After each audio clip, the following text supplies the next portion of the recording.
Hi, everybody. It's your host of Freedom to Fight, and you're a Mathis. Got another exciting guest on my show today, Professor Matt Wahlstrom. He's got his black belt. Thank you. Yeah. As I said, I'm Matt. I'm co-owner and founder of Epic Roll, and it's amazing to take something like Jiu Jitsu that has been such a big part of my life and then make it into a business and be able to, connect with people all over the globe. So Seeing these symbols, it's usually a sign I should take some time to reach out. Yeah. You are living your authentic life, and when you just know what you're trying to do and you are, staying disciplined, because you accomplish zero goals in life without discipline, right? So it's just a benchmark of requirement for almost any goal that you have in life. The rest is just waiting for you to watch and see it unfold. That's pretty cool. Well, welcome to the podcast.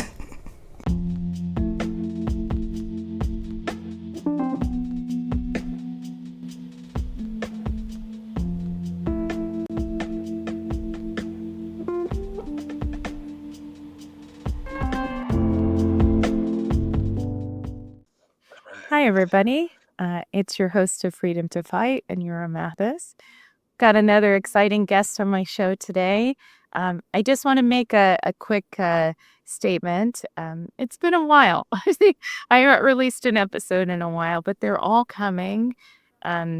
Just kind of stay tuned for that. We're going to finish out season 3, start season 4, and I got some new exciting things coming. So just be a tiny bit more patient.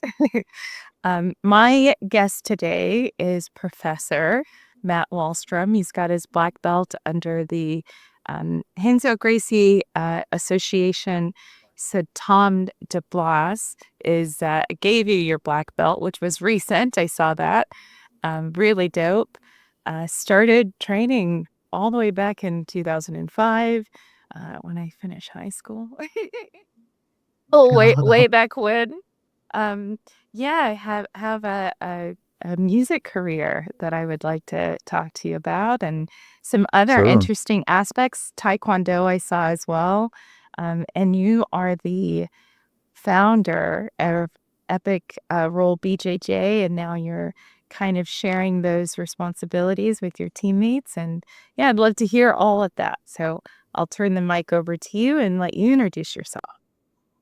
Excellent. Thank you. Yeah. As I said, I'm Matt. I am the owner and co-owner and founder of Epic Roll. And, this was just sort of a side hustle, a little side project that ended up turning into a full-scale business and has taken me on some crazy adventures in my life so far. So, I'm really excited for where we have grown to already and kind of where we're trying to go. And, it's amazing to take something like Jiu Jitsu that has been such a big part of my life and then make it into a business and be able to, connect with people all over the globe. So, I'm excited. I'm excited for it. I'm excited for you. I kept seeing your name pop up, and I was like, oh, maybe I should talk to this guy. Oh, good. It's You're working. everywhere. My name's popping up. That's good. All over social media. I'm on Instagram mainly, but Yeah. I'm like, why do I keep seeing these symbols? It's usually a sign I should Yeah, take some time to reach out. Yeah. absolutely. I'm glad you did.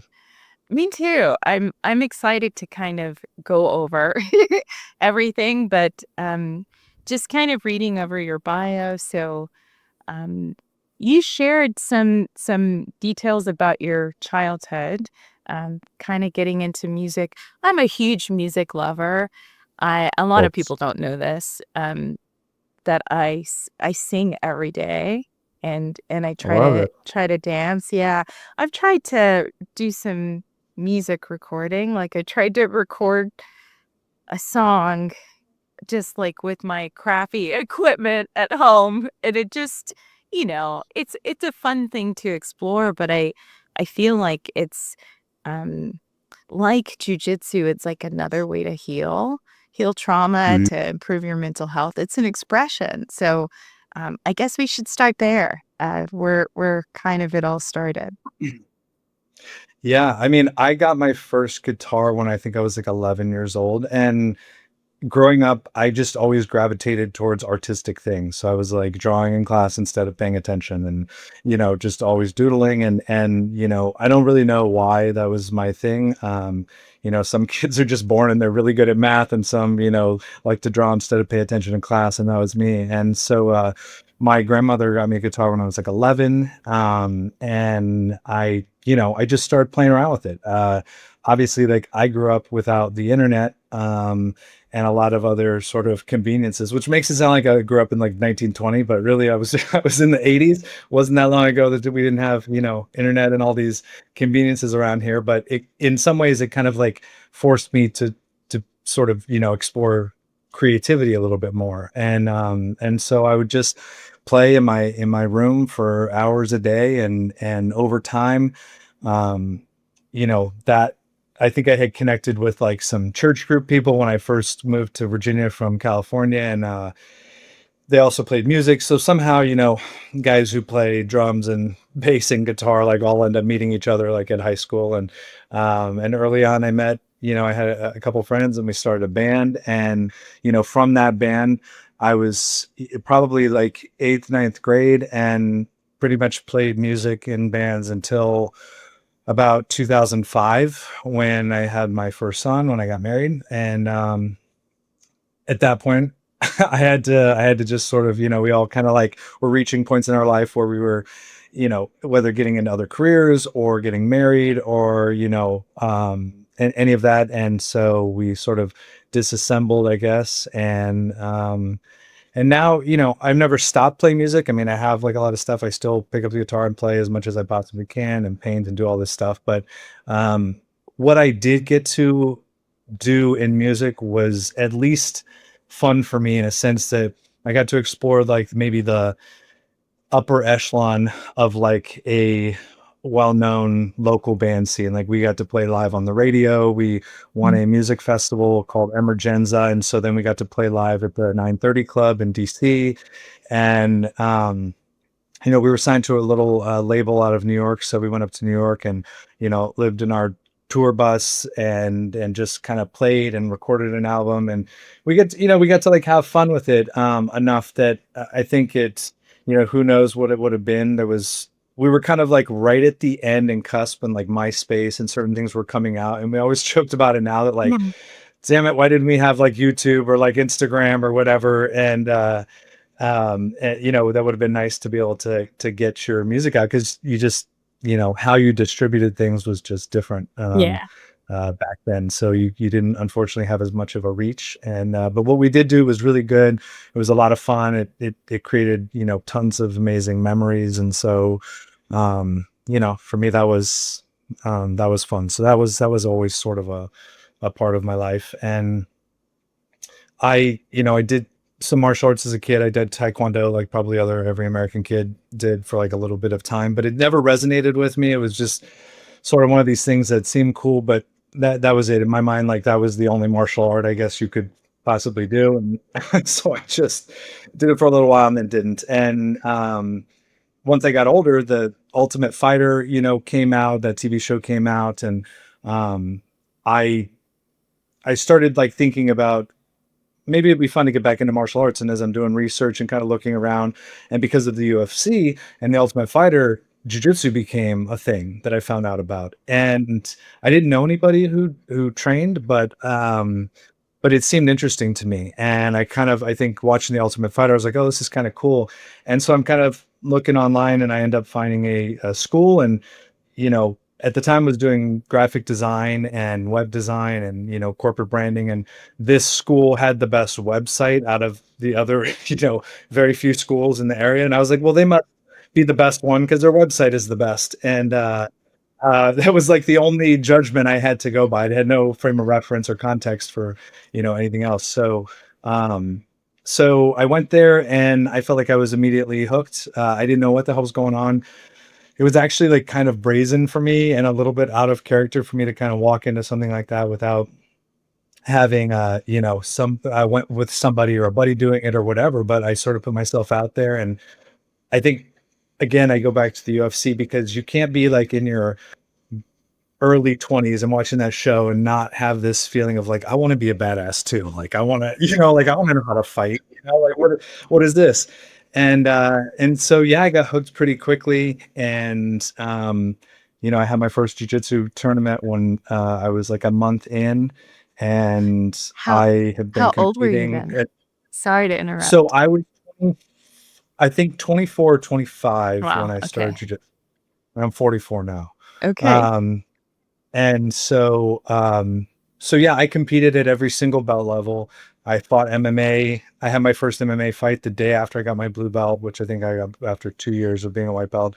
Fought for 2 years. And then one of my instructors was actually, his cousin was Kenny Florian. So I got to spend a lot of time training with him and learning about his story and and coming up in the UFC and his exit strategy plan. And I sort of just had like a realization that MMA, like training to fight amateur, there's almost zero value unless you're planning on going pro and you're doing this to Sure. just kind of climb the ranks. It's just like For a sure. hobbyist. It's not really good for your well-being potentially, especially if you have to have a Seriously. job or whatever. I made it out 2 years like unscathed and did pretty great. So I had to just kind of hang up my hat with that. But I knew that I wanted to continue doing jujitsu like till the day I die. So I did. I kept training, and it took me 16 years to get my black belt. In January, I just got my first degree on my black belt. And Yay. so I always say that like now I feel like a legit black belt, because once you have like a stripe on it, then people are like, oh, okay, you've at least been a black belt for I three see. years. So like, Yeah. you know what I mean? It made me feel like a real black belt. And So let me yeah. ask you, Professor Matt, the degrees. So I hear typically it takes about 10 years to get a black belt. I know that varies. That's on a spectrum, but for the degrees on the stripes, how long does Mhm. that normally take between stripes? Okay, so it's like it goes like this. Your first degree is 3 years. So you have to be a black belt for 3 years, and you get your first degree. Okay. Then you have to be a black belt for 3 more years to get your second degree. And then 3 more years to get your third degree. And then 5 years to get your fourth, 5 years to get your fifth, 7 years to get your sixth, I think seven to get seven, and then it goes to like nine. So basically, I'll be like 165 by the time I'm eligible for like my coral belt. But no, but and I might have messed up. Like I forget how many, if it's like 7, 7, 9, 9. But basically, the first three stripes on your black belt means that you've 9 years, I as a black see. belt Okay. So you having one stripe on your black belt means you've been a black belt for like what, like 4 or 5 years? for 3.5 years. 3.5 years. Okay. Mhm. See my math. Yep. I'm a Yep. therapist. I Yeah. No. actually No. was No. I like, get it. I get it. I I get it. pulled out my calculator because I was doing some billing, and I was like, Yeah. I'm frustrated that I have to I never use algebra. We never do anything. I was like trying to write it out, doing Yeah. addition and subtraction. Like that's because I feel uncomfortable with it. Like I'm so good at so many things. And this, I'm I like, know. I have to pull out my phone. No, Three I and a half totally get it. years. Yeah. Yeah. Yeah. So like I'll get my second degree in like 2028. I think that's right. Yeah. Yeah, Wow. I think that's right. That's quite So, a but it's commitment. interesting because like from when the point when I got my black belt till now, and I will also give, a big portion of credit to my instructor, Sean Stubman, and where I train at Silverback, because I feel like now that I've been through different associations and been able to travel around and train with so many different people, like I have context of the different levels of instruction and quality of jiu-jitsu schools. And so I happen to be at, in my opinion, like the best one in our area for sure. So my level of jiu-jitsu has gone up tremendously in that period of time between black belt and now in the past like 3.5 years. And partially because for me, I felt like maybe even though I knew that I was 100% ready to be a black belt, and even though my previous association sandbagged my black belt for 2 years, so I was supposed to actually get my black belt 2 years before I did. Um, even though that happened, like I felt like I was in a good spot. I learned a lot. I had a little bit of imposter syndrome, even though again I was ready to like, get it. So I focused in a little bit more, and because kind of like when you're a black belt, everywhere you go, you have to be a black belt. And the way our school is sort of, the philosophy is that if you're a purple belt, if we just promoted you to purple belt, and you go to another school to cross train somewhere or something, you don't want to have to walk in and say like, I just got my purple belt last week. Like, you know what I mean? Like as if to Yeah. excuse the horrible, probably blue belt-ish role that you're about to do. We don't want to be like that. It's like you're going to be a purple belt no matter where you go. And the same thing applies to being a black belt. So it's like you go around places and a black belt is a target on your back, like I have to be very cautious of this because I'll go to school where, or schools like around in different areas, and there's ultimately some guy that, his only goal is like, let me tap out the black belt. And usually it's like a blue belt, or some crazy blue Interesting. belt or Yeah. pro belt that's just like, this is their new life mission tonight. And I'm just like keep the peace. I got that like Pedro Sauer, my friend, let's just chill, let's chill out. We don't need to be all crazy. So, that's sort of my stance on it now. I think that's interesting because I'm on the opposite end of the spectrum. Although I have trained at several different gyms last year and this year, still haven't gotten my promotion. Gyps, like you were saying, I feel like I don't know. I've rolled with a few black belts, which I find to be an honor.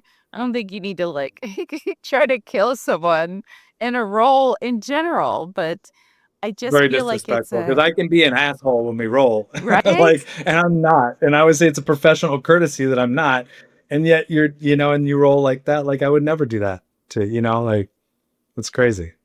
I think it kind of speaks to what we were talking about before, like all the drama, all the bullshit that happens in these martial arts gyms. But it's like people don't leave their stuff at the door. That's their whole personality is let me find a way to project on you. And I wonder what your experience is outside of that one experience you shared with rolling with men. Is I've rolled with both men and women, but mainly men. And Mm-hmm. I feel like I've taken a lot more from my experience with men because there's no caddy or it's none of that drama that I get with women. All the time it's women. Women are the problem. I I You have wonder. feminists out there like pissed off at you right now. I'm fine with Yeah, it. I need no, to tell the truth no, I get because it. it's a real problem. Yeah. But I wonder if it's the same for men. You know, I think that in my personal experience, it's pretty divided. I've had more experience with drama with guys than obviously girls. I think, the drama that I have seen that people have with girls tends to be if like relationships ensue and then like we break up and now we're both training at the same school. And then, there can be some awkwardness with that. I haven't experienced that, but I've seen that. So yeah, like egos in jujitsu, and I'm, obviously this applies to everything, outside of that as well, but specifically since we're talking about like egos in jiu-jitsu is the fastest way to, lose friends and get hurt and ruin your experience because whether it's from the instructor or your training partners, it's like jiu-jitsu is a long process, and most people that get into it stick with it for life. So like don't rush, appreciate the journey, just go in and be in a place where you feel supported and it's a good community. And I think it's kind of on the school owner to set that tone, just as it is for business owners to set the tone with their employees, and you create a culture within the school. Like if an asshole guy came into our school that was hurting people or whatever, you wouldn't last a week. You'd either be gone because or we'd kick you out. Like it's not a thing. We have a very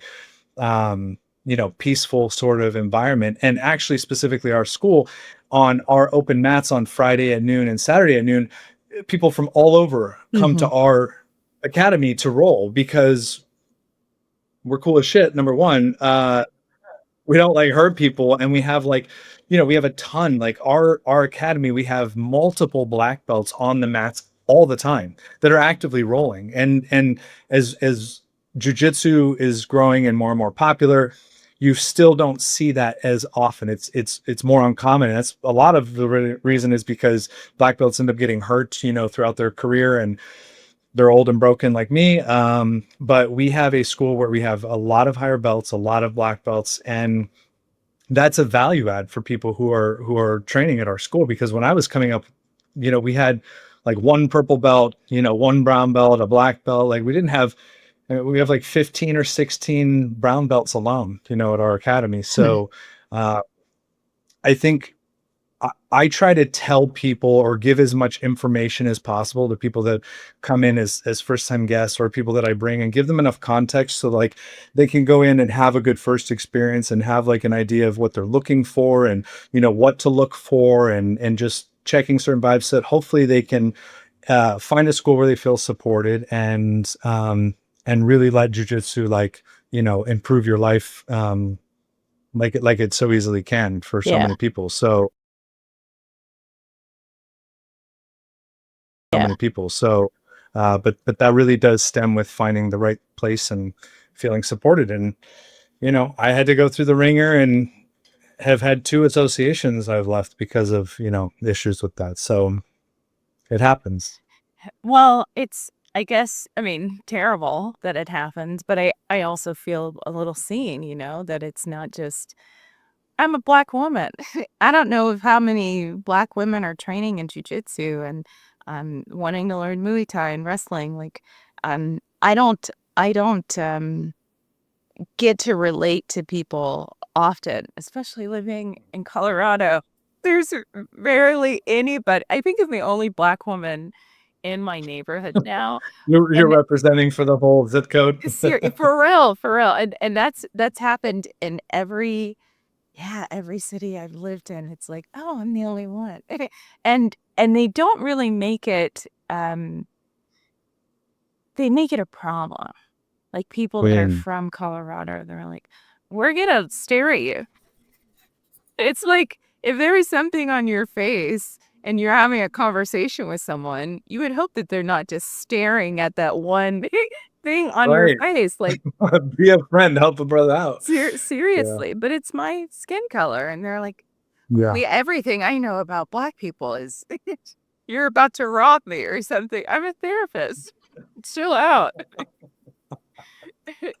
You're learning martial arts so that you could rob me better. Exactly. That's what I do. Every time I go to the grocery store, I'm waiting to steal and rob. Yeah. I mean, it doesn't matter what you train, but like I've said this so many times, self-defense as a life skill should be a non-negotiable for everybody. Like learning how to swim. Like if you don't know how to swim and if you don't know how to defend yourself, I mean, what happens if you get in a fight and fall in a pool? I mean, you're fucked. I don't know. Like you just, you need to learn those 2 skills. And it's not a problem until it's a problem. But I think this is something that I try to preach a lot. I'm like, you don't have to do jujitsu. It's a very practical form of martial arts, a very good martial art if you want to stay within legal boundaries of not really hurting somebody in an altercation that could result in a lot of actual legal issues. It's great, over like ripping someone's eye out, like Krav Maga or something like that. So, do whatever you want. But I'm a huge advocate, obviously, of jiu-jitsu. But I think that, I've asked guys before. I remember having this conversation with this guy. He was like this rich, pretentious guy. And he was, we were trying to find some commonalities. And he was saying how like coworkers of his were talking about jiu-jitsu. And he kind of like dismissed it. Like they were, like just kind of, he dismissed it and acted like it wasn't the thing. He's like, yeah, I wouldn't do that. I don't do that, kind of stuff.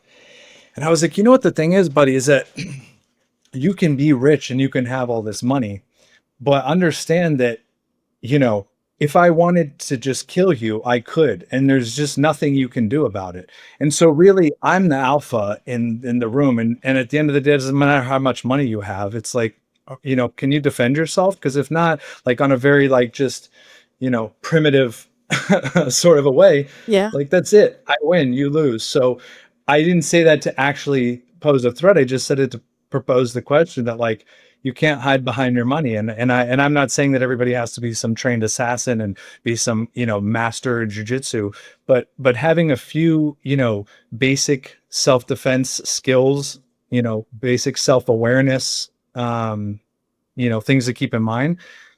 It just sounds like something that could be applicable to everybody. I my mean, opinion. seriously, and I've talked about this a few times on my show. Like, I don't think it benefits anybody to not have these skills. Like, I found jujitsu and martial arts because of a domestic violence situation. After getting out of Uh-huh. that relationship, I look for self-defense classes because I realized, hey, as much as I was able to protect myself in those situations, I need to like really work on these skills. If this ever happens again, if I'm just, out and about, crime is on the rise because of all the issues going on in this country and around the world. But it's not, this is what I shared with one of my podcast guests, Matt, your name is Matt. His name is Scott. Scott Scat Ham, night. Tuanius, also trains in jujitsu. I shared with him, it should be the same approach that you take to therapy, that it shouldn't be until wait until you get into a crisis to go to a therapist. You really can see a therapist, which is an advisor about, anything in your life. I want to do this better. Like, it doesn't have to be that you're in a state of crisis and you're going to be hospitalized before you go and get help with the support that you need in any way. Not to say that you have to have an addiction or you have to have, your whole family telling you to go and get help. Like, go before then, have those skills before there's a problem. That's how you should approach self-defense. 100%. 100%. I agree. I'm curious, just going back to you getting into jujitsu, you were just kind of watching Ultimate Fighter and like that's what was your motivator. But like, I don't think I would have had enough confidence to go into a martial arts gym if I wasn't in some sort of crisis situation. So tell me what But that was like just going into like finding a martial arts gym and saying I'm going to train in fighting. Well, again, it started with this idea of self-defense as a life skill, right? And I had just gotten married and I was having my first kid. So I kind of just played out that scenario. I don't know why, but I just played out that scenario in my head of like, how would I take care of my family if somebody Uh-huh. attacked us, if something happened? And, and I guess maybe that was a more potent thought in my mind just because of the show. I was a fan of the UFC, and you would see Hoist Gracie. You saw him in the first couple of UFCs just destroy all these people, and I'm like, well, this is a wide variety of type of fighters that he was fighting, and he was just beating everybody. And so to me, I was like, okay, that looks pretty cool. If that's a thing that I could train around here, that that might be interesting. So in going in there, we were training in the back of a Gold's Gym in like one of the exercise studio rooms, at night when they have no more classes. We'd roll out the mats. We had maybe, 15 guys or so. I have this photo from that gym that we all took back then. And it's interesting because, so few people actually end up staying in jiu-jitsu and getting their black belt. Yeah. And in this photo, I'd say probably 80% of the people in the photo ended up, continuing on and got their black belt. And so the group of people that I happened to kind of start with and come up with ended up, sticking with it. And I think also back then it wasn't so well known, right? It was still this thing Yeah. when you tell people like jiu-jitsu, they're like, well, they have a hard time even just pronouncing it. And so we always thought like, awesome, this is like our superhero power that we have. Nobody knows about it. We're ninjas. We kick everybody's ass. So we were motivated to, to keep training. And then obviously like I attached to jujitsu. So when it came to MMA, that was like my side of it, right? Like I trained Muay Thai as well, trained wrestling, trained boxing, but jujitsu was always a thing. And most of my fights were won from jujitsu. So So yeah, I don't know. You know how jujitsu is. It's one of those things that you just, for a lot of people, you latch onto it. And I think at the age that I was too, like young 20s, you know, Mhm. you still like kind of testosterone driven and have a little bit of that, whatever, you know, adult baby brain. And, you know, and I kind of went all in and, I never look back. You know, I've had injuries and stuff, and I've had little periods of time where I couldn't train as often, and you know, you move and have to find a new location and things like that. But uh, you know, I've pretty much been on the mats for like 20 years, and so I am super glad that whatever gave me the kick to go in there and just, you know, sort of take it upon myself to start. I'm glad I did because it, you know, it literally changed my life. It's put me, you know, like the friends that I have, the places I've gone, and then, you know, and then obviously through Epic Roll has been, you know, amazing. So I'm of course, you know, out here all the time doing the Lord's work, trying to spread the word of jujitsu to everybody I can Yeah. to, you know, bring them into the community. I think there's something to say about that, that whatever the impulse was, because we'll get opportunities, you know, entrepreneurs or people that want to be entrepreneurs, you get the opportunity, but you have to actually take it. Um, so I think, you know, maybe that's just a shadowing of what you've done with your life, with your career. Let's talk I think about that was Epic very Roll. much so. Yeah. Yeah. Yeah, so how did that idea come to be? And, yeah, I'll ask that one question. So, um,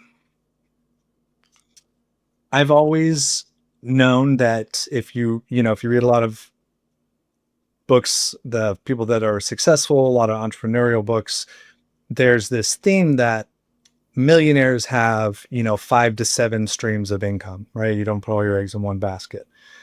And so I've been in real estate for a long time, but in the course of my life, when I started working at like 13 years old, like I've had, I don't even know how many jobs, right? It's like embarrassing amount of them, but through this figuring out like developing little skills, whether it was dealing with people or sales or design or whatever, all things that were skills that now are very applicable to like what I do, but I never saw, you know, sort of that side of things coming. But I knew that you needed to have multiple sources of income, and one of the things that I had found out about was drop shipping.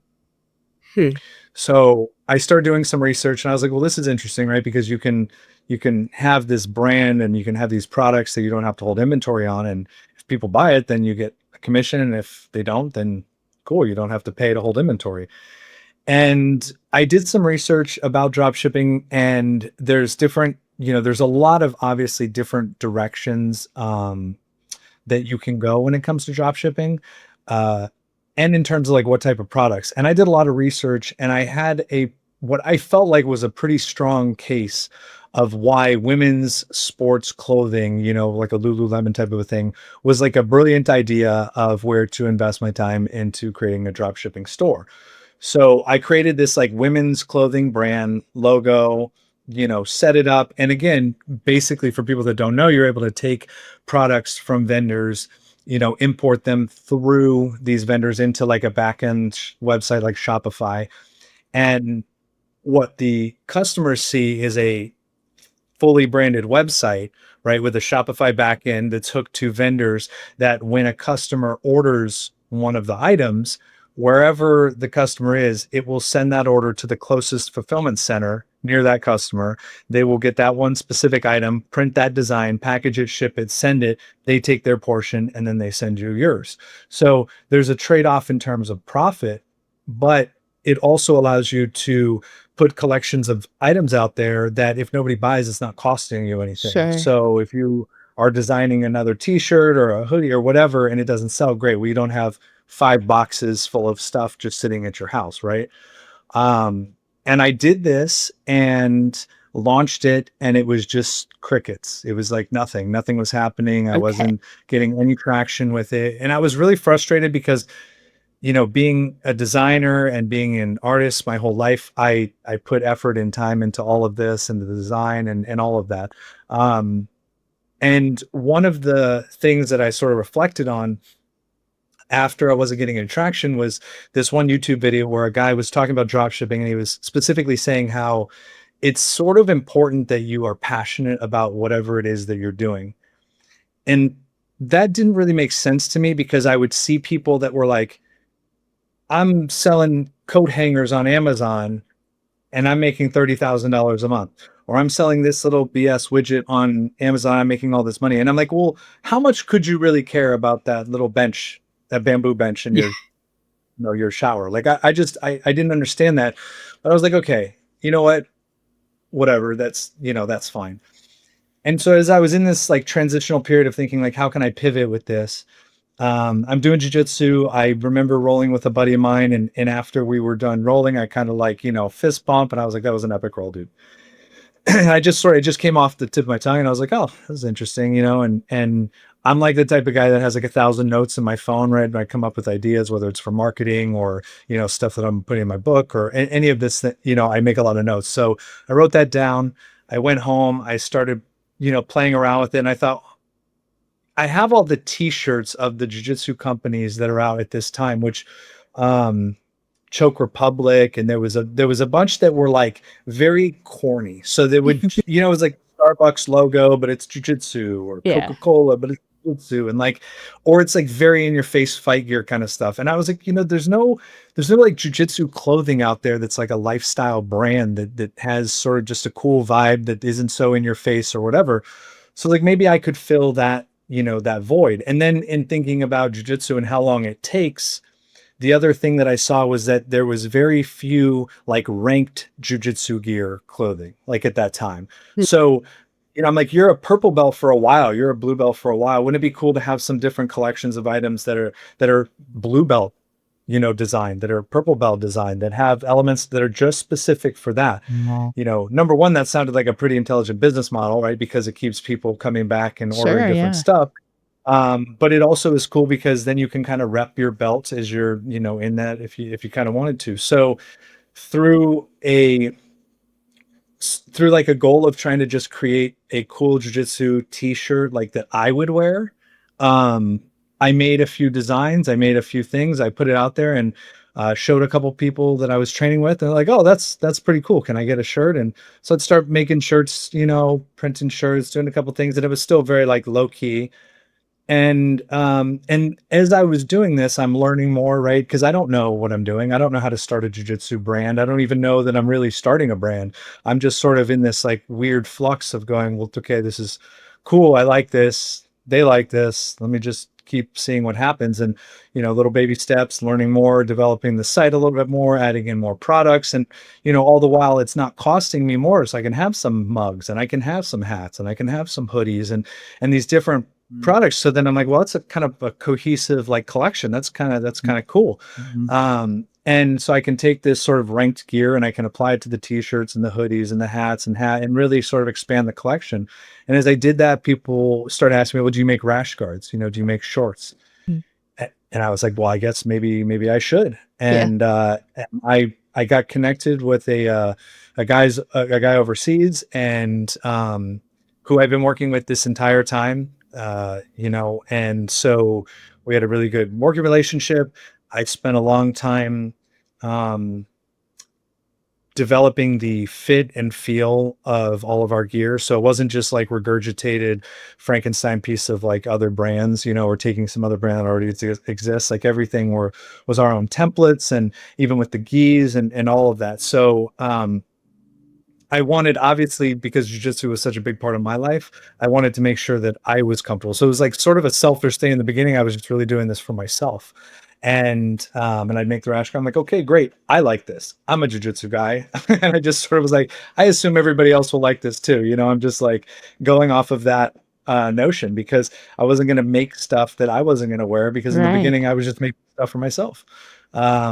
So that, that just evolved to gis, to to belts, to this. And I remember the first year of sales, I think for the whole year was like $2,500, something like that, and now, I started really in like 2018, but so now, we do over 6 figures, and our Wow. revenue seems to double almost, annually. And we've sold Epic Roll in over 25 countries, all 50 states. And and we started making gear for a lot of schools around the country. That was a part of the business model that really presented itself, and I didn't even seek it out. It was just people started putting an emphasis on growing our social media. Obviously that was really, a long, a long grind, because people don't care for a long time. Sure. But through that would have people reach out and say, hey, do you make custom gear? And so it's like, wow, this is great. Now I make, co-branded custom gear for over 40 schools around the country, and starting to try to really grow that so that we can become one of the largest, manufacturer for jiu-jitsu clothes for schools around the country. What's up, everybody? It's fucking Friday here at UFC headquarters, and in honor of UFC London, we'll be trying the full English breakfast burrito. On a tortilla, add ham, mushrooms, roasted tomatoes, scrambled eggs, and baked beans. Roll it up and slice it in half. That's it. Full breakfast burrito. Full English breakfast burrito.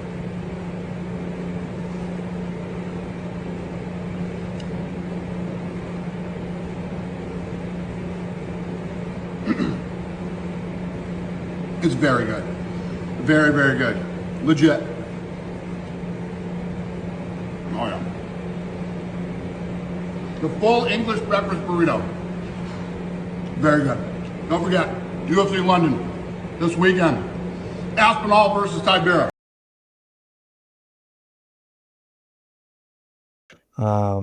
And yeah, it's kind of incredible. And For sure. like I was kind of telling you earlier, through all of this, a big part of my mission sort of became to continue to grow this, but also to be there and be able to tell these, stories to hopefully inspire other entrepreneurs who are out there trying to do these same things, because everything in my life has taken forever. Everything has taken so many years. My black belt, working on the bottle, Epic Roll, growing real estate, my own personal development, all of this stuff is just it's like the perseverance, you know what I mean? Just the one foot in front of the other every single day, and grind. And so I know that can be so hard for people. And there's, I think more people probably end up quitting than they do failing. It's just a quit disguised as a failure in your mind to kind of give you an out. But a lot of people just start to have self-doubt, and they start to get frustrated. And that's really one of the reasons why whatever you're doing in life, I'm just such a firm believer that you should be passionate about it. You should find some sort of connection there, because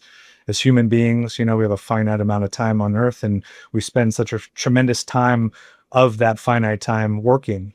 Yeah. And working jobs that we don't like, doing things where we're living for our 2-week vacation and just miserable in our jobs. And I've seen a lot of people even who make a lot of money and they're still, miserable. So one of the beautiful parts about this has been able to find something that I'm so passionate about, and it's such a big part of my life, and then be able to turn it into a business, and then be able to connect with people that are like-minded around the whole globe. It's actually amazing. So had I stopped, had I quit, had I just said nobody cares about this, or when it was really tough, or I was trying to find capital, or then I wouldn't be where we are. We wouldn't have the opportunities that we have. And so my message is always trying to get people to just, if you love it, and if you're and if you're enjoying it, then believe you can do it, and just keep going. Keep going. Yeah. It's quite inspirational. I mean, I started this podcast in my bedroom. I was on a really small project, a web series. I was on 2, but the second one was really what kind of I developed some curiosity in podcasting, because my director had a podcast, and I just even now I'm like, are people listening? Should I Oh yeah. should I keep Yeah, going? yeah. But yes, it is something I love. It is something I'm passionate about. I get to share information about therapy and different ways to heal, and I love jujitsu. And so that aspect of this is my passion. Yeah, that's for sure my passion. Even if it takes a really long time to get to, anywhere near you where you are, just the promise that could potentially happen is enough to keep going. So thank you for sharing your story, and thank you for doing this. I'm Oh, like clapping over here for you. Like that's a really beautiful story. No, I appreciate it. It is definitely very, I feel very, fortunate.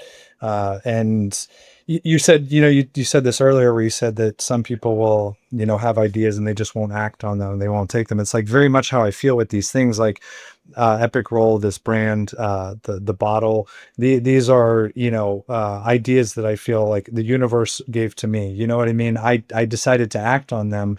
And had I chose not to, like, what a difference in my life. And this isn't like special to me. This is like everybody, So, but unfortunately, I think that our society has just become very, dependent on like instant gratification. And so you see a lot more resistance towards this like long grind hustle because if your entire environment around you is instantaneous, right? Amazon, Uber Eats, everything, is just very quick to the point that that's what our expectation is in life, right? It just starts you going, well, if I can have my food quick and if I can have my things fast, like, why can't I have my business quick? Why can't I have my success fast?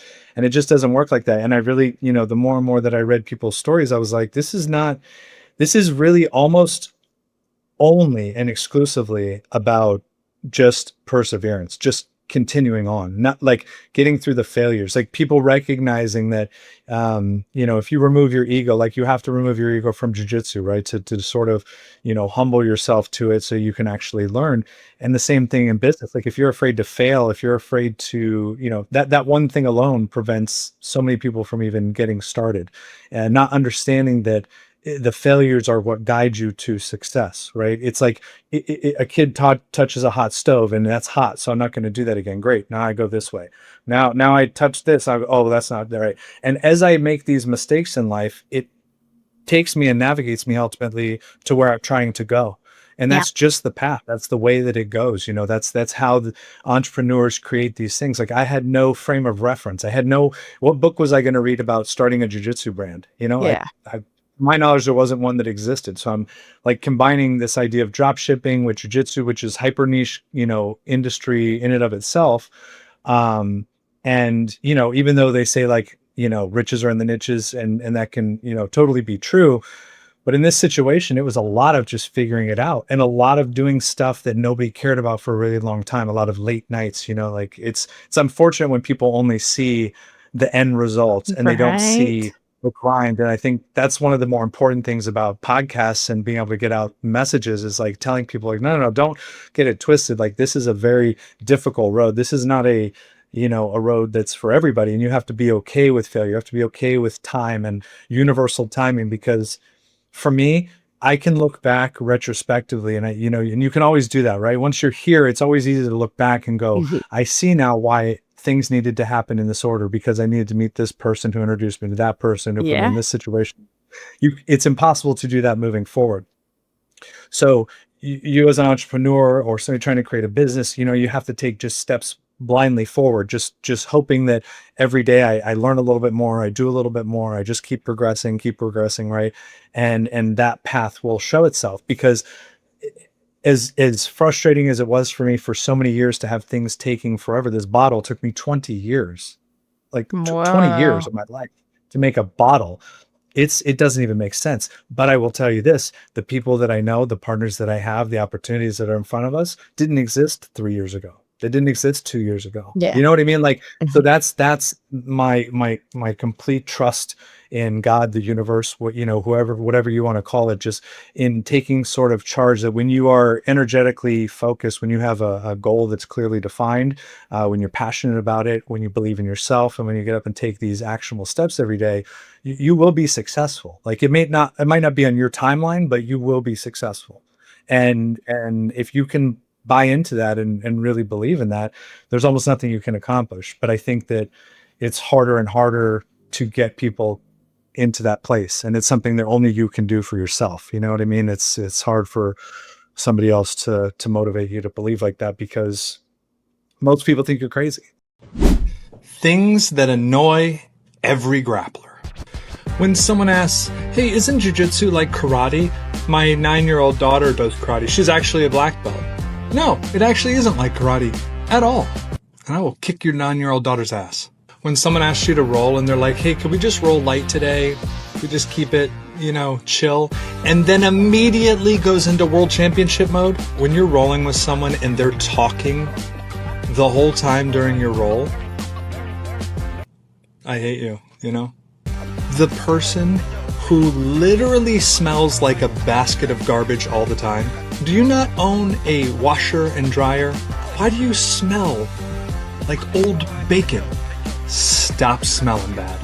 Because I don't want to roll with you, and neither does anybody else. When people won't tap, when they're like literally locked out in full-blown submissions and they just don't tap, I don't understand what you're doing, sir.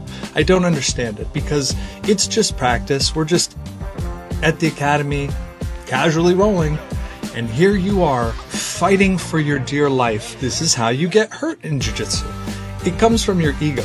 Stop having an ego, and for God's sakes, tap. Most people look at the things that people like, why are you doing this? Why are you wasting your time with this? Why, you know what I mean?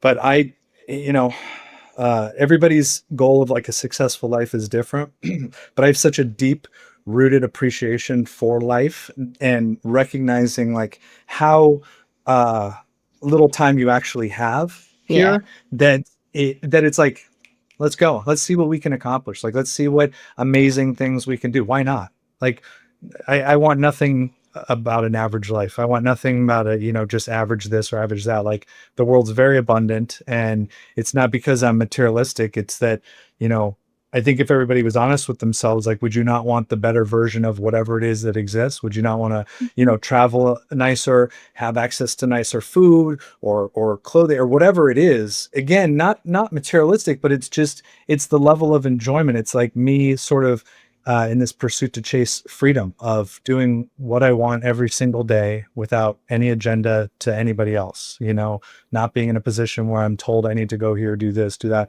like where I can make my decisions, have my freedom. And, very luckily in terms of me figuring out through this and being very authentic with myself, I've been able to construct and architect a life that around businesses and things that are hugely meaningful and I'm very passionate about and I enjoy, and also offer the means of the type of financial freedom and goals that I have for myself. So I think that's possible for anybody at whatever level. It requires your own belief and consistency and a little bit of discipline. Yeah, for sure. I'm very, very beautifully said. That it's that persistence, it's that consistency. But it's like that bit of information that you shared about your failures or so-called failures shaping your direction. I think that's where people get caught up, of course, especially in jiu-jitsu. You start pursuing a direction and it's met with some resistance, like then people kind of couple that with shame, like, oh, my ego said that was gonna work. It didn't work, and just keep going. It's life is a collection of lessons. And my journey of podcasting has been so many lessons. I started, like I was saying, in my bedroom and in my living room, and I had people coming over and my dog in the background. And then I kind of learned how to edit sound and incorporate like promoting some of my guests. And, I'm at the beginning of my journey here, but if I allow myself to be too affected by what I think other people want me to do or what I should have been doing by this time of my life, like it just robs me of my creativity. Like I don't have that flow anymore because I'm looking on the outside. I'm not in tune with myself anymore. 100%. Is really like a projection of self, is when you're not in that space of creativity of like your true self, like you are listening to the ego and whatever your ego is conditioned to tell you. It's like you're going to see that in the world. You're going to have these weird altercations and like just things that pop up that you think are just random. It's not. It's a sign that you need to kind of work on some of that in your alignment within yourself. We're all 100%. creators, but you've like mastered creativity. You're a magician. If you know what I mean. Well, I think it's like I have a belief system about how the world works, right? And I try to live my life as most authentically in that space, and that requires a lot of things to happen in order to make that possible, to put me in the type of, energetic flow mindset, whatever that's going to be required to do what I'm doing. And it's like, as an example, I'm very particular about like what kind of content I consume. Like when it comes to like, I don't watch TV, but if I'm watching a movie or whatever, I'm very affected energetically by what I see. Like it's almost hard for me to like detach from movies and not be like, holy shit, and like Yeah. that dog just died and now I'm sad. Like I don't know, but through my life experiences, I've become more attuned to what I know about myself. And everybody's different, but the more that you know about yourself, the more adjustments that you can make to your environment, to your daily habits, to whatever it is around you that's going to be more suited towards supporting your goals, right? And so I have to do things like that. I have to, I think probably one of the biggest impacts to my entire life and everything is sort of at the center of all of it. And I used to hear this a lot from people, and it was the thing that was almost the most confusing to me because I just didn't understand the concept. But once I did, it changed my life 100%. And it was gratitude. Yeah. And it seems so simple, but it's like when you wake up, how many people are excited to get up and go do their day, right? Like, what does that look like? What could your life consist of that would make you so when you woke up today, you were like stoked for the day? I want to go do it. I want to go do these things. I want to go, whatever it is. And a lot of times it's like this dream that we might have, but our life doesn't exist like that. So we want to hit the snooze button. We want to stay in bed. We want to do our things. When you get up and you recognize, how lucky you are to be alive and how short life is, and like you just go on the simplest level. I can see, I can hear, I can taste, I have my arms, my hands, my legs, I can walk, right? I can talk. I have these gifts, that are real gifts, like the things that are like real gifts in life that we sort of take for granted because we're caught up in all this other stuff. And so it takes away from that. So then we become like victims in our mindset. And we get up and we Yeah. poo-poo everything's sad and poor me and my life sucks and I don't have this and I don't have that. It's very hard to be in an emotional state of gratitude and be pissed off at the same time. Almost Right. impossible. You can't. True, Yeah. true authentic gratitude. You can't. But when you spend your day consciously putting your attention to gratitude, it does change your life because if I'm sitting there and I'm having a bad day, but I stop and I pause and I think about my family, or I think about how grateful I am for my kids or our health or whatever it is, that whole mindset of just that 5 minutes I give myself of just taking whatever bullshit is going on and I just stop and go, here's what I'm grateful for. That resets where I am. You know what I mean? I don't typically find myself after that going back into this pissed off state of mind.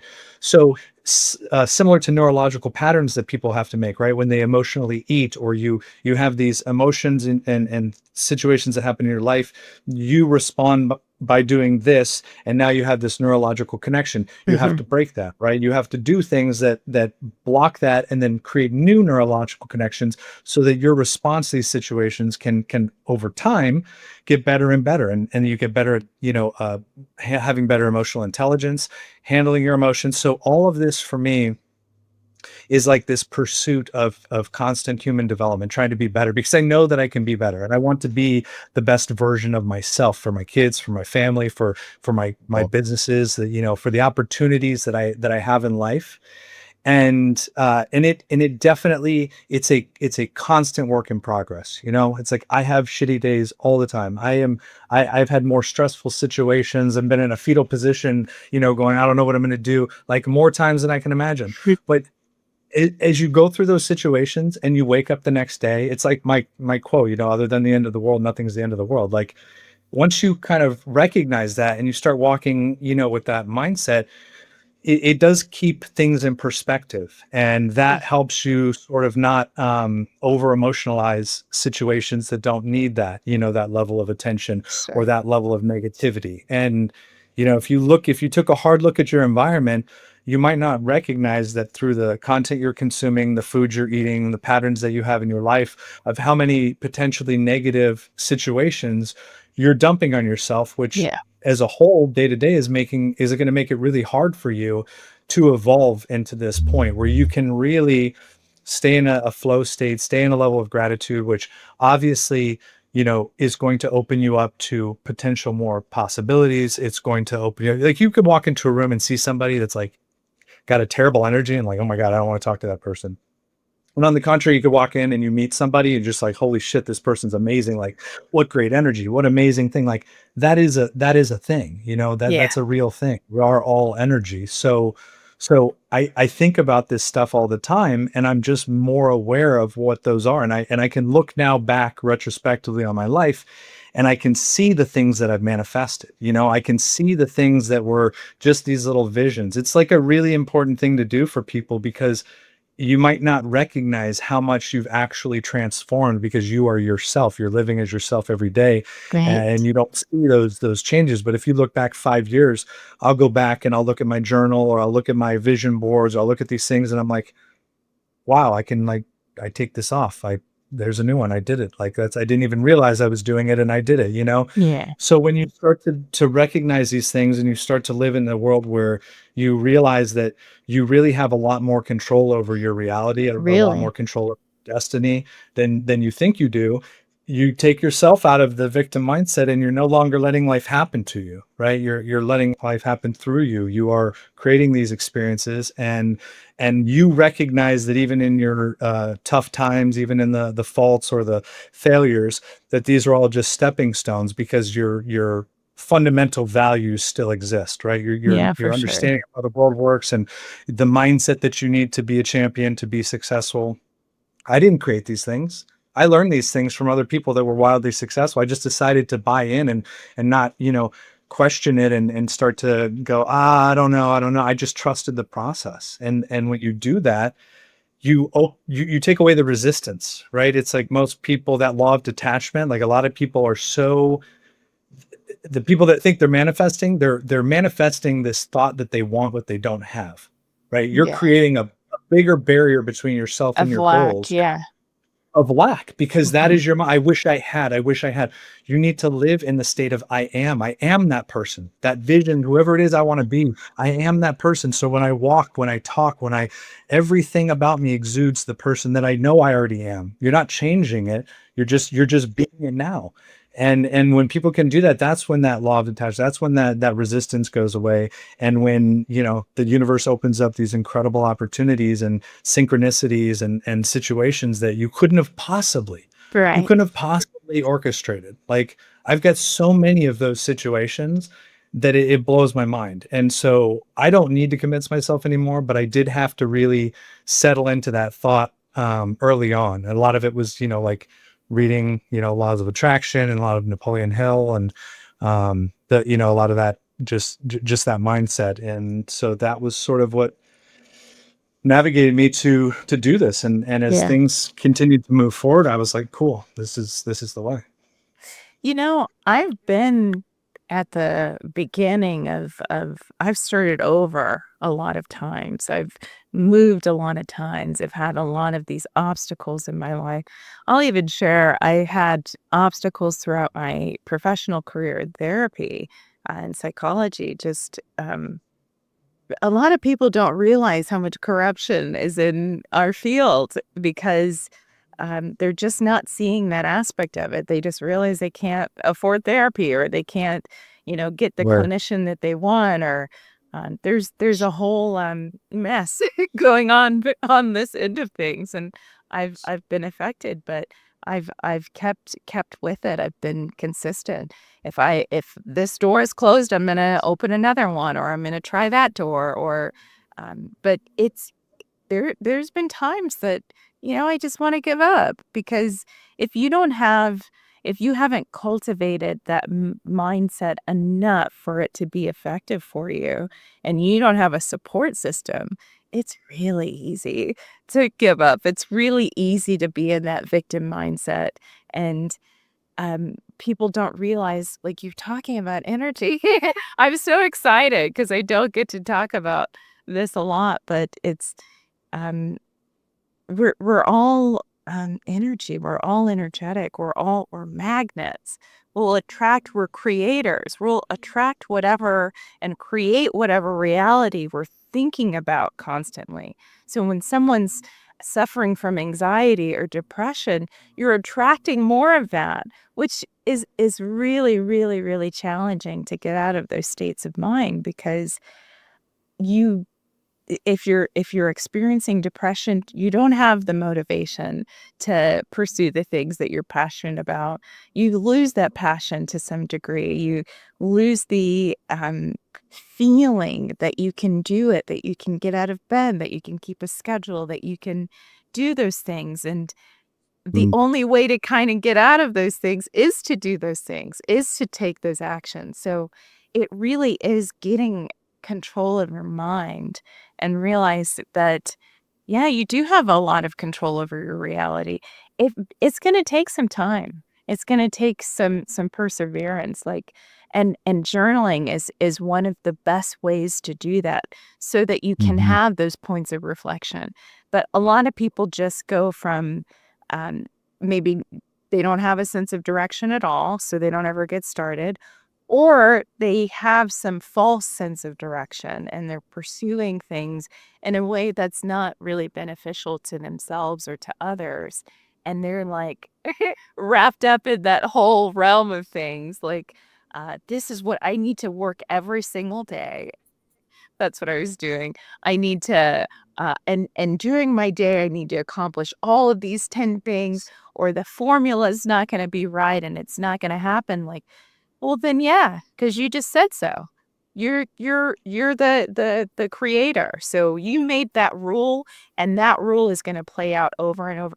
Same thing applies to any sort of racial bias, like, you're creating that reality that that person is going to be violent if, such and such happens. Like, you created that reality. You have to get control of your mind.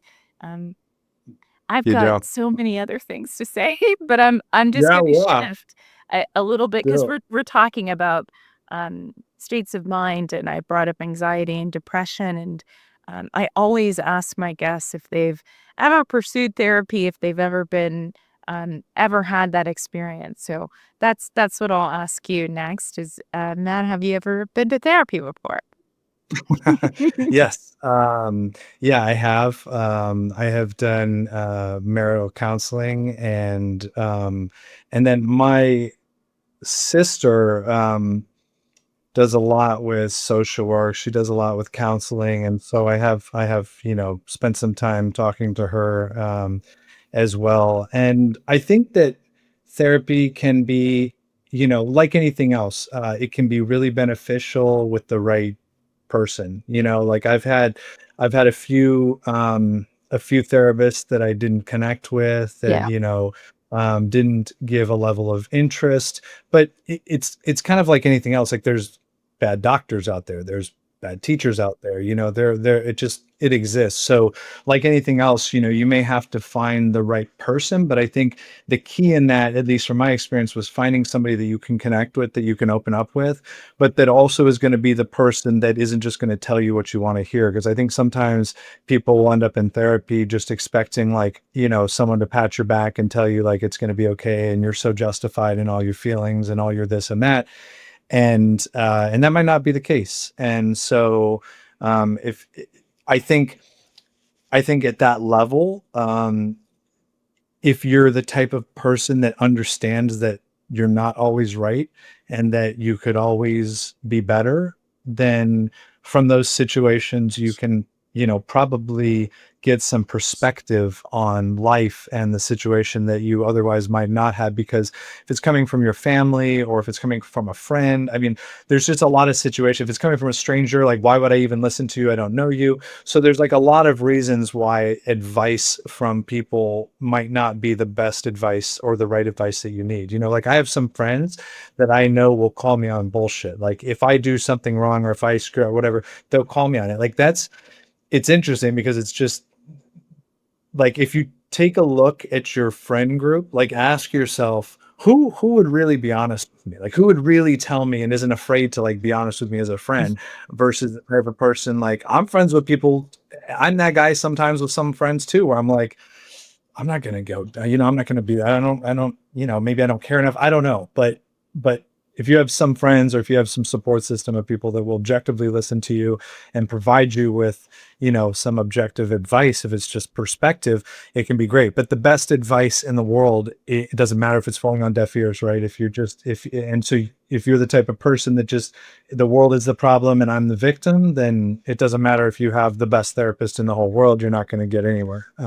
Yeah. So I think I had experience finding, some subpar therapists, and then some that were pretty good. And even though it wasn't like a really, really long-term thing, I think it was good to just experience what it was like, take the positives from the situations, and again, usually it's kind of just context and perspective for me. Yeah. And in an effort to just, make myself a better version of who I am every day. So I mean, I'm glad that you had seemingly better experiences than not so great experiences in your therapy journey. And a lot of people will pursue therapy and have that one bad experience and then never pursue it because it wasn't the right practitioner. It's not just that there are bad therapists. It's also, like you're saying, the relationship. That's the biggest part of therapy to me, is finding someone you can connect with. You don't Mhm. have to have the same experiences. I don't have to experience all realms of trauma. I can say, hey, I've gone through X, Y, and Z, but it's really finding a way to connect with someone. And I think that you do that as a therapist by really, like, conditioning your ego, really getting that bullshit out of the way so that you, like you're saying, like, I don't know everything. Let me Yeah. be curious. Let me be open to learning. I learn a lot from my clients. And I've noticed that the best approach to therapy as a therapist is to be really honest, Mhm. because, yeah, people will lie to you all day, tell you what you want to hear, but how helpful is that? Like, there's a level of validation. I'm validating your experience. Like, yes, like, I'm on your side, but also there needs to be like an honest conversation of, like, this is what's causing problems in your life, and it's coming from you, which is a good Then thing. You can no, it control what is. you're doing.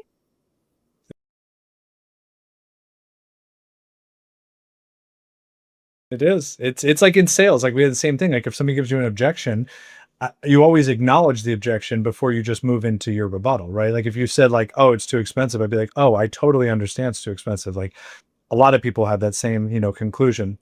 Let me provide you another perspective, or let me give you some other options, or whatever. You know what I mean? Yeah. But if you just ignore somebody's thing, so like in this case, like, you do have to, validate. I understand you're feeling like this. I understand what it is. And all of this is, again, it's like part of a practice of emotional intelligence. Like, and the more that you hold yourself accountable, the more self-aware that you are, which to me, when I walk around society, I realize like how unaware people are. They're just like in their own thing. Like, but if you're self-aware, you can look at these things and you can try to adjust them so that the next time this happens, you're better equipped to deal with it emotionally, and you don't let it drain you. Because the worst byproduct of all of this is like the negativity that people experience, the things that they internalize, the things that trigger them.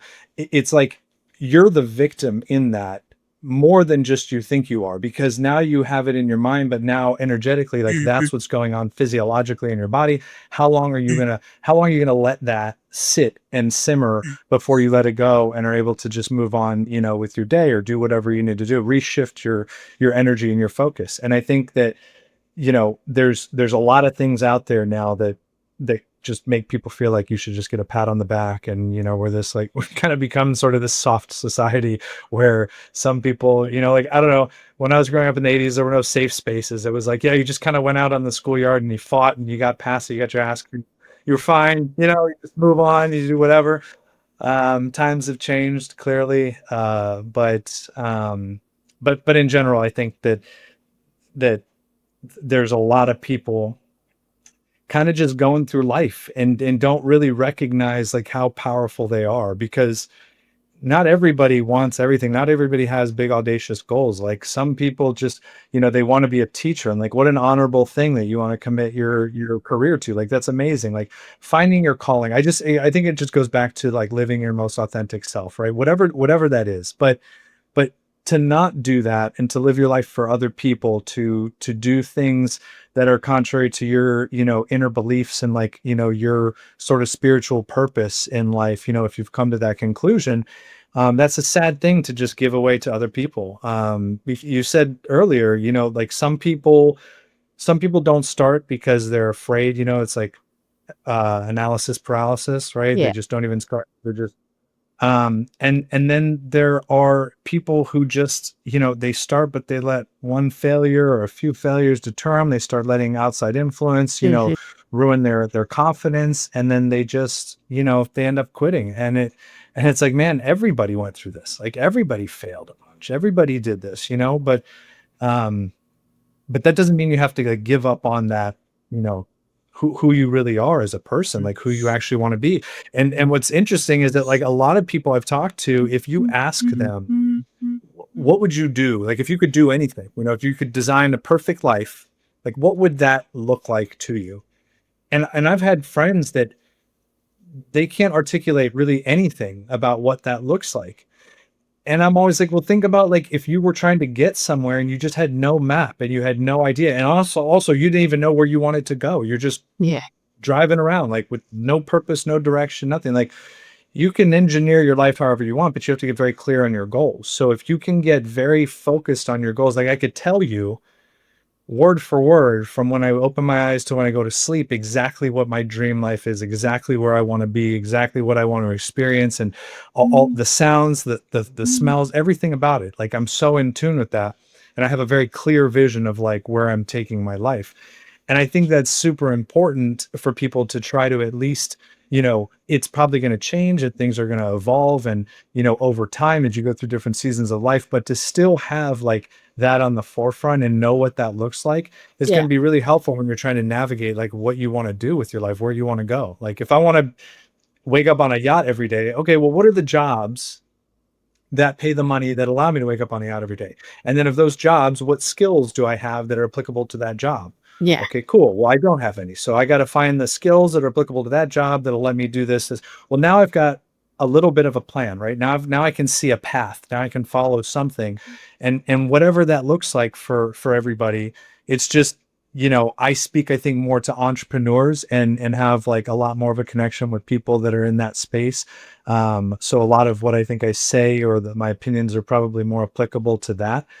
But I think it's just in general really important to know what your goals are and what you want your life to be like, and then to realize what skills you have and just reverse engineer that that path. There's a thing called the Eulerian destiny for people that want to Google it and check it out, and it's just this series of like overlapping circles like the Olympics logo, and in each circle there's different questions that you answer about yourself, and it's through these questions that you answer that you're able to sort of deduce some different job opportunities and industries and potential careers that you would do. It's actually what I did to land on real estate. I see. And talking about your past, what you're passionate about, what people would say about you, what you've been doing the past 10 years. And it just gives you a framework to kind of start to, identify what you're good at, what you like doing, what you could see yourself doing, what these things are, because it can be very, like muddy waters for you when you're trying to to figure all this out, and what am I going to do with my life? So Eularian Destiny, if people go on and Google that, you can kind of see what it looks like. But that's sort of a helpful tool for people that are just trying to get clear maybe on their goals. Yeah, that sounds like a great tool. I haven't heard of that, so I'm gonna I'm gonna Google it. But you also brought up It's another tool. surprisingly accurate. Yeah, Surprisingly accurate. I'm gonna look into it. I've taken the Myers-Briggs personality test before, but you mentioned something in like the whole visualization process of like what you want your life to look like. That's a therapy technique. It's called the miracle question and solution focused breath therapy. Um, it's really about removing the problem. So solution focus is like forward thinking, not focused on the problem. But the question generally goes as if you went to sleep tonight and woke up tomorrow and the problem was gone, what would your life look like? So you can start visualizing, like, how would you spend your morning? Who would be there? And Yeah. a lot of times people are like, oh, these people wouldn't be here. I wouldn't have to talk to this person. I wouldn't have to deal with this. Well. Like the problem is that maybe the group of people that you're with, but yeah, that's an excellent tool to visualize. People are sometimes afraid of their imagination because we're all living in this like, capitalist society and like you got to produce but you also have to dream some. You need to spend time dreaming. Everything around us is the result of somebody's vision, right? Like everything was created from somebody's vision. And I agree with you. It's just like every night I spend, just before I go to bed, it's when your brainwaves are really, easily influenced. I believe when they're like in their theta mind, brainwaves, Yeah. and you can really use that time to, I close my eyes and just go to that place and think about that. But it's kind of all goes together because I believe this is possible. I think sometimes people get this stuff in their mind and they just don't even believe it. Like, and so what are you going to do when it's hard? Like, are you going to take the action that's required to get to this, audacious goal when you don't have yourself footed in some actual like self-belief?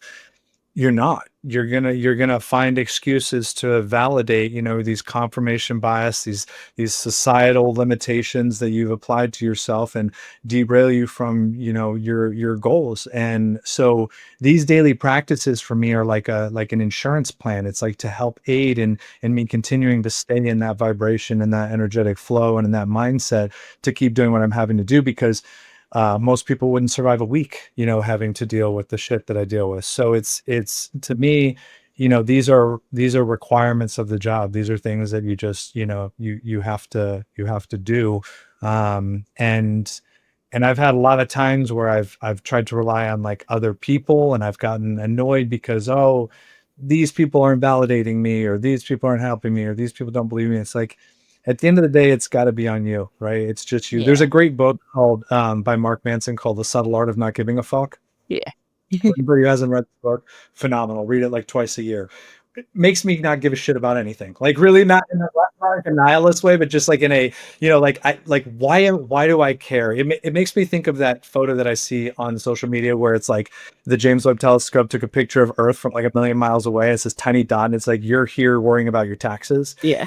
That whole thing is like, yeah, just keep things in perspective. It's not that big of a deal. That kind of stuff is I think is really important. And so, without self-belief, without having an idea of what you want to accomplish, you can't expect these things to happen. You can't. And I look back and I try to tell people like these crazy stories. Like when I go, why do I believe in manifestation? Like, why do I believe in laws of attraction or visualization or that? And one of my favorite examples of this was before I was partners with Zoltan, okay, who, for people who don't know, my business partner, Zoltan Bathory, who started the mildly successful band Five Finger Death Punch. International rock star, famous musician, celebrity, right? I went to his show with my wife. We had given him some Epic Roll gear because we have a mutual business partner. And I just gave him the stuff, and we spent the night. The concert was awesome. We went up on the side stage, we interacted with him, and we walked away that night. And I said to my wife, I was like, man, Zoe is such a cool guy. I was like, that was such an awesome night. I was like, wouldn't that be so fun if he was my business partner for Epic Roll, man? Well, I said that, and 3 years later, he was my business partner. And I was talking to him one night on the phone, and I was like, and I told him the story, and I go, bro, I was like, I said this as we were leaving, and my wife and I literally looked at each other like, like, yeah, that would be hilarious. This guy that we just watched on stage, yeah, he'd totally be your business partner on Epic Roll, huh? And 3 years later, and he goes, bro, you spoke it into existence. You put it Yeah. out there. Like that's crazy to me. Like I'm in Warrenton, Virginia. Do you know what I'm saying? Like, I try to say this stuff in the most non-braggadocious way possible, with only the idea of just illustrating the fact that like anything is possible, and you will never understand what possibilities are out there and what the universe can open up for you when you allow it. When Yeah. you are living your authentic life, and when you just know what you're trying to do, and you are staying disciplined, because you accomplish zero goals in life without discipline, right? So it's just a benchmark of requirement for almost any goal that you have in life. So if you have that, the rest is just waiting for you to watch and see it unfold, and watch these beautiful synchronicities happen, and these things that they are just going to amaze you. And that's sort of the beauty in the journey. Like, people, once they reach their goals and they've reached their financial stuff, and they'll talk a lot about how they sort of miss this thing because now they've reached it. Like, that whole time was just Yeah. that journey for people is what makes you. It fortifies you into the person that Yeah. ultimately you become. I couldn't provide any type of like, stories or inspiration to people or anything through this if I didn't have all of these struggles, if I didn't have all these failures, if it didn't take me years and years and years to accomplish these things. I would have nothing really of substance to give people. Yeah. But everything's been the contrary. Everything's taken time. Everything's required patience and perseverance, and discipline, and dealing with failure. I mean, that's been the path. So that's the important stuff in my mind to share with people, is like, you're not alone, for sure. It's not easy, but it's like that cliche, like, you live how people don't want to live now so that you can live how people don't get to live later, Yeah. right? It's that, that mindset. But I think there's just a couple of things with getting clear on your vision, having self-belief, having discipline, and those are really like some just key ingredients. You don't have to be a special person. You don't have to be No. you could just be Everybody is anybody. special. Everybody's a creator. You said earlier, everybody's a creator, So what it is that you want to create is totally up to you. But it is interesting how you go through life, and I see people all the time, and I don't say it to be insulting, but I call them NPCs, like non-player characters. Eh, They're just like people that kind of like walk around life like in the background of a video game, right? You're the main character, yeah. and then you just got your NPCs just kind of walking around like, I don't know, how much of my life can I affect? This is my life. I've just been given it, and da, da, da. And this it's a very sad reality for people to not at least give themselves the opportunity to believe what is actually possible, in their I life. So I agree, it's sad, but I mean, I think a lot of people are comfortable with that, with that lifestyle, okay. because they don't Yeah. believe that they can get out of that circumstance, or um eh, reach their dreams. I just think that um more people need to share their stories. I think your story is incredibly important, and that it's possible with doing the work and removing certain people out of your life, making sure that your environment is as purified as possible. Um, you were talking about theta waves right before you go to bed, but also when you wake up, you can start your day Mhm. with meditation, which is a challenge in the beginning, just like everything. It's a challenge to start that routine, but get in the Yep. habit of visualizing how you want your day to go, and commanding that. This is what I'm going to do today. I'm going to have a good day. I don't care what's going on around me. I'm making Yep. this decision. I'm the decider. Yeah. So all of that is so beautiful, and I know we can share so much more, but I think I'm going to ask my final question, unless you have Yeah. anything you want to ask me, or No, no, anything yeah, else no, you want to I share. love it. No, I love it. I just, like I said, everything has taken a while in life, and so to me, that's just been a constant theme. But I can honestly say that, from my position, and I'm still climbing the mountain. I'm still, I haven't reached all of my goals yet. But I'm fully bought in, and I feel like I'm doing something that I never thought I would be doing, and all of it was just a matter of, finding that through being honest with myself and taking certain steps and trying to be self-aware. And so for people that are in that same thing and trying to, pursue either creating a business or whatever it is, hopefully some of this stuff can be inspiring and can be supportive along the way, because it's not for a faint of heart, and it's definitely a grind. But you know, at the end, I think you can create a pretty beautiful life, and then the sense of fulfillment that you feel as a human being just living authentically is more valuable than even the money. Yeah, for sure. So yeah. That's the real byproduct. Right. Um, Right. well, so beautiful. I'm so grateful to be connected with you. Like I just again, like I've gone to that state of mind several times. I shouldn't be talking to this person. Who am I to be talking to this Yeah, yeah. person that is building an empire? Like, well, Oh, but weird. that's the direction that I'm going in. I speak things into existence. I chant, I have affirmations that I lean on. Like I've all of the trauma that I've experienced from childhood throughout last year, it just keeps coming. It's just making me stronger. It's just reinforcing the skills that I have. Like I can create whatever I want. I have been I've gone through so much family loss. I've gone through losing housing, like afraid that my car is going to be repossessed, like all of the financial struggles, all of the relationship struggles where I was in danger, like a number of things. I have still kept that vision in my mind that I can get out of this. I can create something better. I can keep going. Just keep that just a little sense of hope with you, because it'll 100, take you a long way. Um, 100%. yeah. So Love. Matt, my final question is, what does freedom mean to you?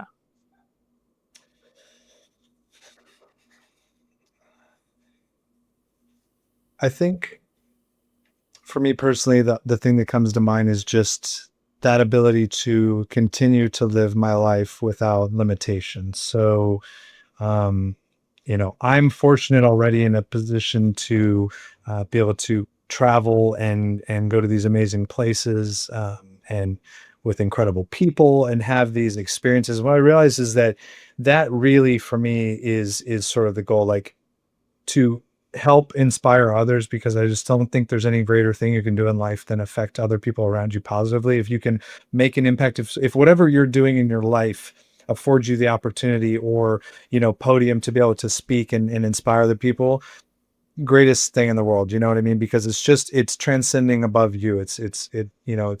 And so a lot of my products, a lot of the things that I'm doing are sort of geared towards that. And through the ability to not only positively influence and inspire other people, it's just the ability to go and explore the world and travel to see different cultures, explore different countries, and just see the world's such a big place, and there's so much out there to experience. And so at the end of the day, you know we're all gonna die one day, and how many life experiences do we get to collect along the way? And to me, being free and being able to do that, having the financial resources to do that, is a huge gift and a huge blessing, and it's something that everybody can achieve and can do. And maybe it's not important to everybody, but for me, traveling the world, meeting people, training jiu-jitsu, these are the things that I want to be able to do with my life. So I'm continuing to try to cultivate that through my companies, through the way that I grow our businesses, and with that sort of, vision in mind. So I think freedom to me is your just ability to live your most authentic life without any type of worry that it's going to affect anybody else, and it just allows you to be you. Yeah. Yeah. I second that definition of freedom. Yeah, quite beautiful. You're a master manifester. I'm really Hey, grateful to be connected with you. Can I ask you what your zodiac sign is? Scorpio. You're a Scorpio. Oh, look at you. Of course you are. I'm a Gemini. Just because you're No, such a yeah. great communicator, I was like, maybe he's a Gemini or an air Yeah, sign. I don't know. no. Scorpio, yeah. Scorpios are But just introverts, like I learned that introverts are like I always felt like an introvert, and people are like, what do you mean? You talk, and I'm like, no, but I could stand up in front of I used to do sales seminars and teach, sales psychology, to big rooms of people. And I'm fine in a setting where I'm talking about things that I understand and know, you know what I mean? But like invite me to like a neighborhood barbecue where there's just randoms and I have to have like weather conversations, like shoot me in the head immediately. You know what I mean? Like I don't want to yes. be invited to any of that ever in my life. Yes. So it's weird. You know what I mean? Like I have anxiety in social settings like that where I'm like, oh my God. But then if they're like, by the way, we need a quick speech about, whatever, I'm like, got it. You know what I mean? So I don't, I don't know. It's a personal thing I'm working on. I don't think I don't think you need to work on it. I think I that's part of my personality. I hate small talk. Like it's just not, there's so many things to explore in life besides talking about the weather or whatever bullshit. Like But it's just our but like when preference. you're talking, well, when you're talking to people, like that's why like as I get older, my network gets huge, but my circle gets smaller because if I'm sitting there talking to somebody and you don't, it's not to say that like everybody has to live their life like me, but the way that I live my life and the way that I think and the way that I believe, all of that sort of like it spirals off and interlinks into like things about my life. So if you have a completely conflicting sort of mindset, if you're like this negative person where every time I talk to you, it's just like bad things or like, or we have nothing to talk, like I just, I understand that what I do is very like, what, like it's very strange. And, so you kind of find your circle gets smaller and smaller, but I do at the same time through, years of running these business, I have amazing people, like Rob, like we talked about, who I can call and ask questions about social media. So I have like YouTube friends. I have all these people now that are amazing in their own respective industries, and I can call on and we can talk about things and we have these motivational conversations and we're all helping each other grow and we're all on our journey together. It's a beautiful thing. That I can, we'll be friends, we'll talk, we're on the same level. But if you're not in that space, I just, Don't give it's your just, energy to it. Yeah. I we're mean, probably not going to be, spending too much time together. So I don't know. hey, that's the elevated part of life is connecting with people, your soul tribe, people on your level. It's That's fine it. to talk about, what it snowed again. Well, it's I've fun to been talk in a about lot of those the meetings. weather in an elevator for 13 seconds until I got off the floor. That's when it's okay to talk about the weather. Outside of that, it's like I can't, like and then I'm not like a sports guy, like I love MMA and jiu-jitsu and all that, UFC, but I'm not like football or any of that stuff. Like I'll go to Me the events, neither. but I'm not watching on TV. And so when I get stuck in these situations and dudes are like running out stats and talking about all this stuff, and meanwhile they're like fat guys with beer bellies, and I'm like, you couldn't run across the street here, but somehow every stat about this guy. It's a little beta, but I won't say it. So yeah, I just find myself further and further away from those individuals. Same, same. Yeah. Well, it was really wonderful talking to you, Matt. You too. This was an inspirational conversation, and I know you'll I'm reach a lot so of glad. people as you already are. But thank you for coming on my show and It was my sharing your genuine story. pleasure. Thank you so much. Awesome. Okay, we can end here.